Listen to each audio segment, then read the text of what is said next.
2026 সালের এসএসসি পরীক্ষার্থীরা, তোমরা কি ইংরেজি দ্বিতীয় পত্রে প্যারাগ্রাফ নিয়ে চিন্তিত? সিলেবাসে তো অনেক প্যারাগ্রাফ, কিন্তু কোনগুলো পড়লে পরীক্ষায় নিশ্চিত কমন পাবে? আজকের ভিডিওতে আমি তোমাদের জন্য নিয়ে এসেছি টপ 10টি প্যারাগ্রাফের একটি স্পেশাল সাজেশন, যা বিভিন্ন ক্যাডেট কলেজ এবং নামী স্কুলের টেস্ট পরীক্ষার বিশ্লেষণের ভিত্তিতে তৈরি করা হয়েছে। চলুন দেখে নেওয়া যাক 2026 সালের জন্য সবথেকে গুরুত্বপূর্ণ সেই 10টি প্যারাগ্রাফ। 1. ডিফরেস্টেশন, বন নিধন। এটি বর্তমানে পরিবেশের জন্য অনেক বড় একটি ঝুঁকি, তাই এটি অত্যন্ত গুরুত্বপূর্ণ। 2. এ স্কুল ম্যাগাজিন।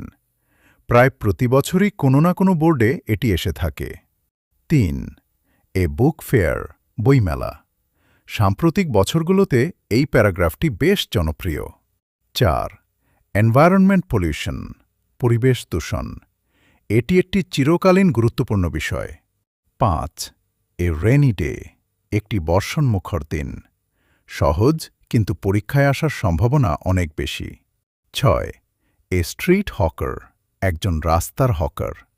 নিম্নবিত্ত মানুষের জীবন নিয়ে এই প্যারাগ্রাফটি অবশ্যই পড়ে রাখবে। 7. The life of a farmer, একজন কৃষকের জীবন। আমাদের কৃষিপ্রধান দেশের প্রেক্ষাপটে এটি খুবই গুরুত্বপূর্ণ। 8. ট্রি প্ল্যান্টেশন, বৃক্ষরোপণ। ডিফরেস্টেশনের পাশাপাশি এটিও সমানভাবে কমন। 9.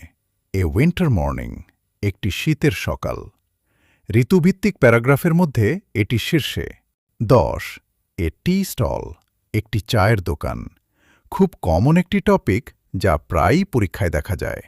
বন্ধুরা, এই 10টি প্যারাগ্রাফ তোমরা যদি ভালোভাবে গুছিয়ে মুখস্থ করো এবং বারবার প্র্যাকটিস করো, তবে ইনশাআল্লাহ পরীক্ষায় 100% কমন পাবে। মনে রাখবে, মুখস্থ করার পাশাপাশি বানানের দিকে খেয়াল রাখা এবং গ্রামাটিক্যাল ভুল এড়িয়ে চলা খুবই জরুরি। আজকের ভিডিওটি ভালো লাগলে লাইক দাও এবং তোমার বন্ধুদের সাথে শেয়ার করো, যেন তারাও এই সাজেশনটি পায়। আর তোমাদের যদি এই প্যারাগ্রাফগুলোর সহজ কোনো নোট বা উত্তরের প্রয়োজন হয়, তবে কমেন্টে জানাও। পরবর্তী ভিডিওর আপডেট পেতে